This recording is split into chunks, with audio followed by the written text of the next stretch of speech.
everybody. It's great to see you today. Welcome to Living Power, your online Bible study where we're walking through the Bible in a year. Today is August 1st, if you can believe that. Summer is just flying by.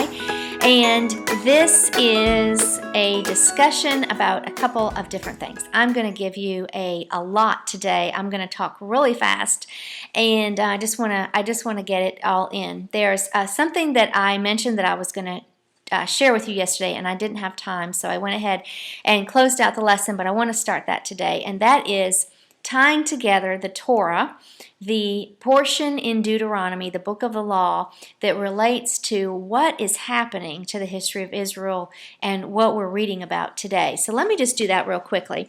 I wanted to share with you that the Torah is the first 5 books of the Bible. The book of the law is specifically Deuteronomy, and there are in Deuteronomy 28, chapter 28, there are curses for disobedience.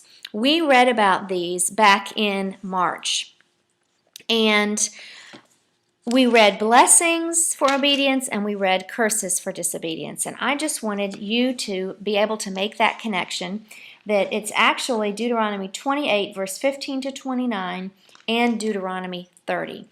And God, when He had the Israelites in the wilderness before they went into the Promised Land, through Moses, He made it very clear that there were blessings for obedience if they stayed true to God the whole time they were in the Promised Land, but there would also be curses if they were disobedient.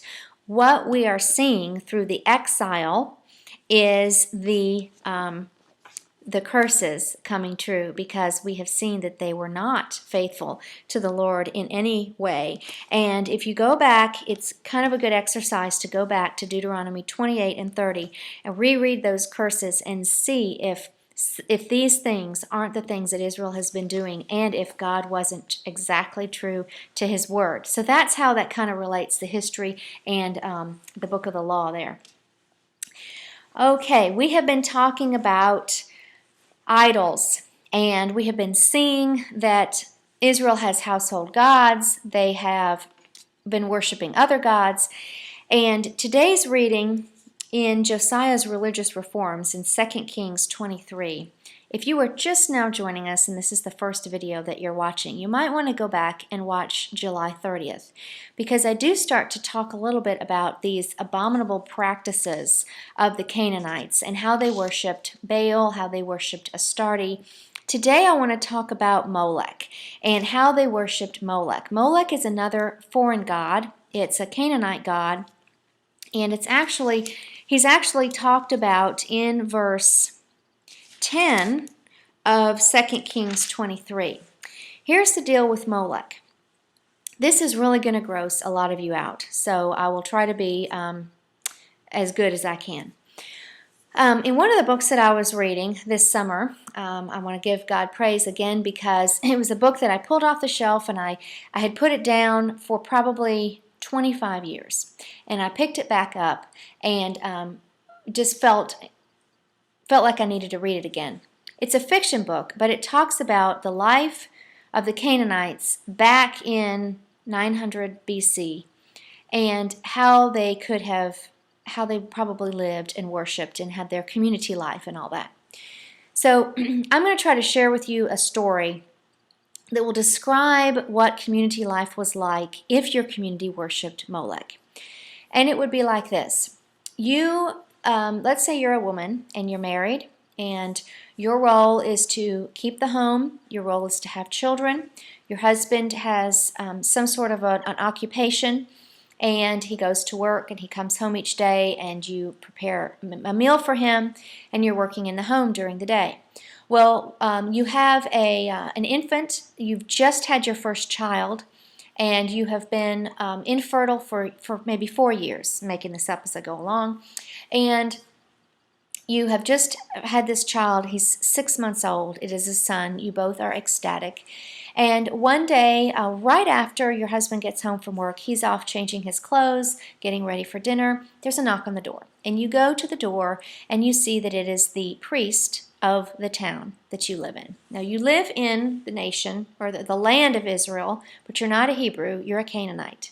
And the priest from the town comes to knock on your door, and all of a sudden you get that sick feeling in your stomach because you know why he's there, and you want to call for your husband and have your husband make this man, the priest of the town, go away, but your husband comes out and he sees the priest and he knows why he's there, and he gives you that look like, don't say anything, don't do anything, just let it happen.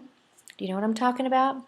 The priest would come and take your 6-month-old son out of your home, right out of your arms, and take him back, and would, in a community service where all the people are gathered around the altar of Molech. Molech would have been an idol, but a big, probably chiseled out of stone idol with a gaping mouth, whose arms are like planks leading into the mouth of this idol.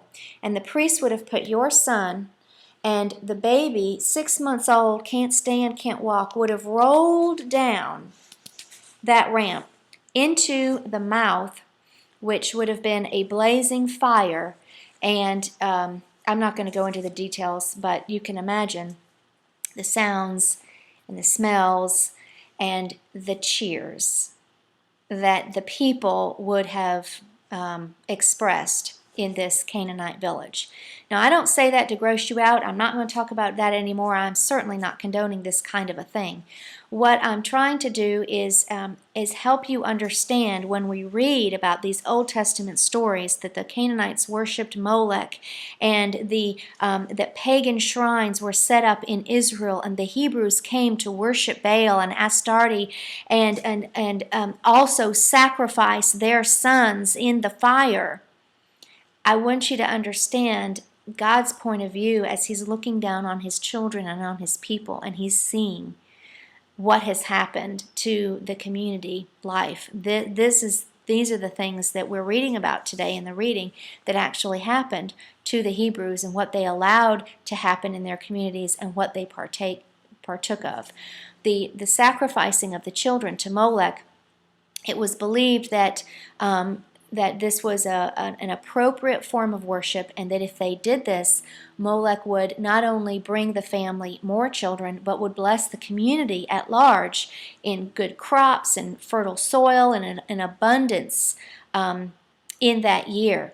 And so they did this routinely. They believed it was it had to be the firstborn, and they did it routinely to appease the god, so that the god would do something for them.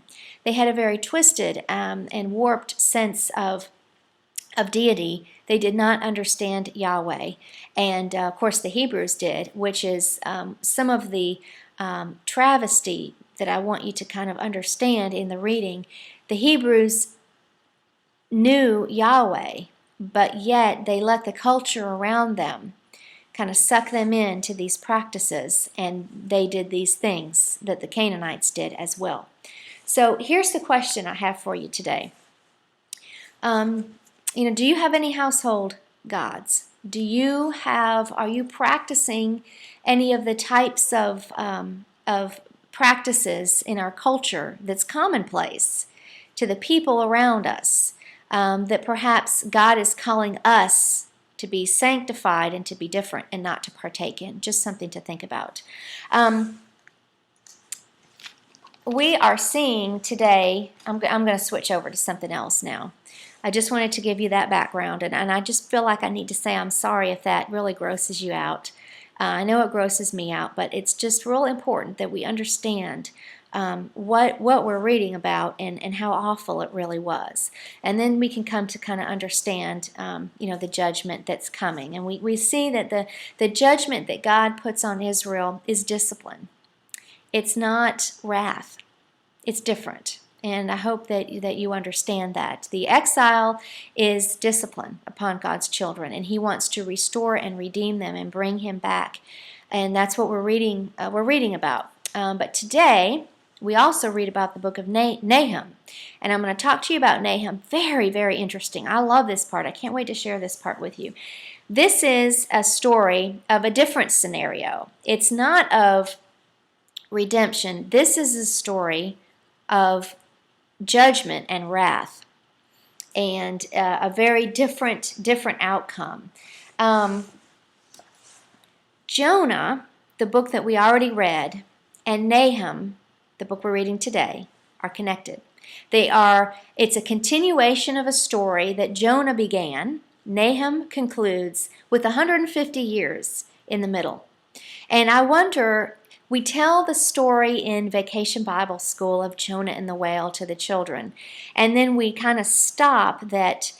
We tell them that the people repented, and it's just a great, happy story, and we end it there. Well, today we're reading the rest of the story, and it's not such a happy story because the people deserve judgment. They do not. They do not follow in the ways of the one true God. And so what we're seeing today in Nahum is the oracle. Nahum is an oracle against Nineveh. Nineveh is the capital of Assyria. We've talked about that. Assyria is the nation that God used to come against the northern kingdom of Israel and discipline his people.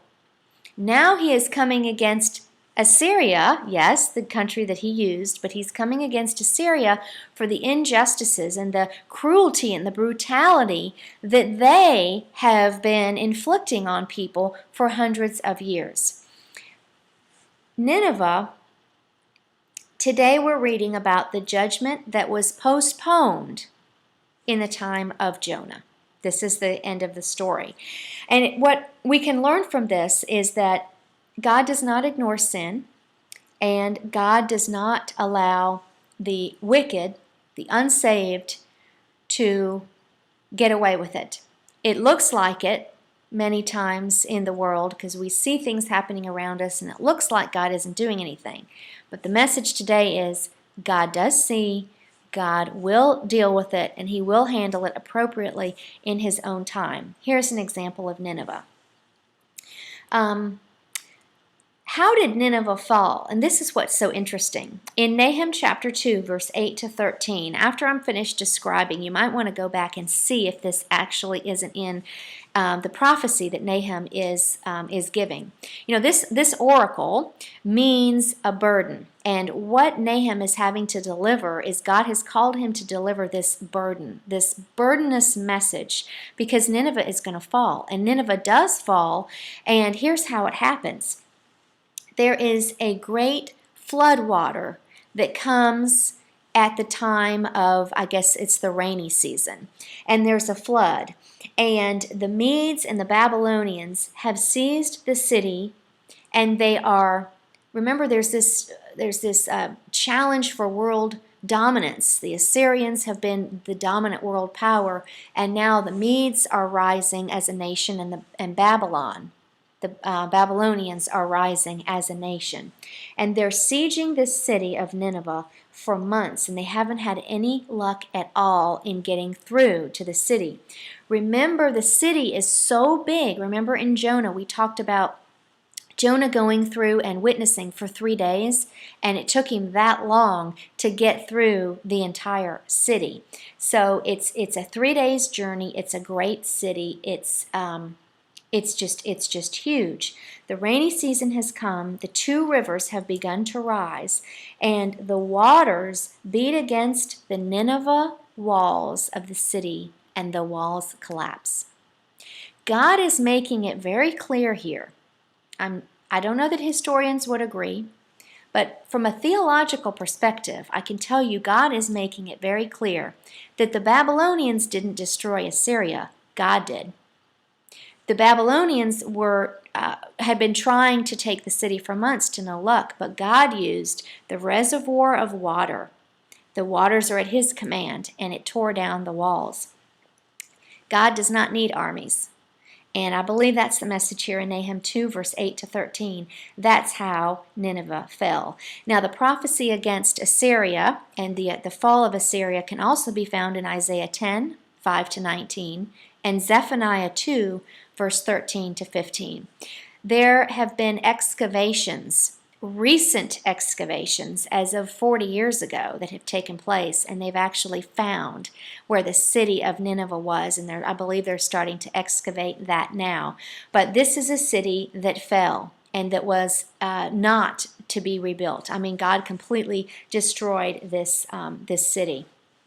So the end was strange, sudden, and tragic, and can only be explained by God's hand, His providential hand, bringing judgment and wrath upon these people who were cruel and brutal, very violent. And we talked earlier that God does take a look at the nations. He is in charge of the nations. He has nations rise, He has nations fall, and He does hold them accountable to how nations treat other nations. So this was part of the world history where Babylon comes to world power and ends up taking Jerusalem. Again, we haven't quite gotten there in 586. But this, I hope, gives you kind of an understanding of what you're reading today and the prophecy of Nahum and how it did absolutely come true exactly as God said. And then in the end here of Nahum, in verse 19, at the very end, it says, "All who hear of your destruction will clap their hands for joy." This is a nation that was very brutal. Remember how we had talked about them peeling off the skins of people that they had taken captive and then putting the bodies up for display against the walls of the city. We don't need to go into that again, but a very brutal nation that God has come against in judgment and wrath. So I hope what we're seeing today is that God is good and He is holy, and we can understand that, but sometimes we have trouble with God coming against people in judgment. It's because He is good that He must judge sin. It is because He is holy that He cannot let sin go unpunished. And that is why it is so important, while we still have time, while we're able, to really understand the gospel message and the message of redemption that Christ brings and offers to us as a free gift, because it is through Him and our belief in Him and our accepting Him as Savior and Lord that we can receive a full pardon, full forgiveness from God Himself, not to receive any wrath, but to be completely forgiven. For that is the gift of salvation that the life, death, and resurrection of Jesus offers to us. I hope as we read this and about the tragic ending to the city and the people of Nineveh, that it would just allow our hearts to become more convicted to witness to others while we still can, and that others, the people that are lost, would know the salvation that we know through Jesus Christ. Well, I hope this lesson has been a blessing to you. We're going to continue over the next couple of days looking at Jeremiah and continuing our study of history. I hope you will continue to join me. Blessings to you and your family. Shalom.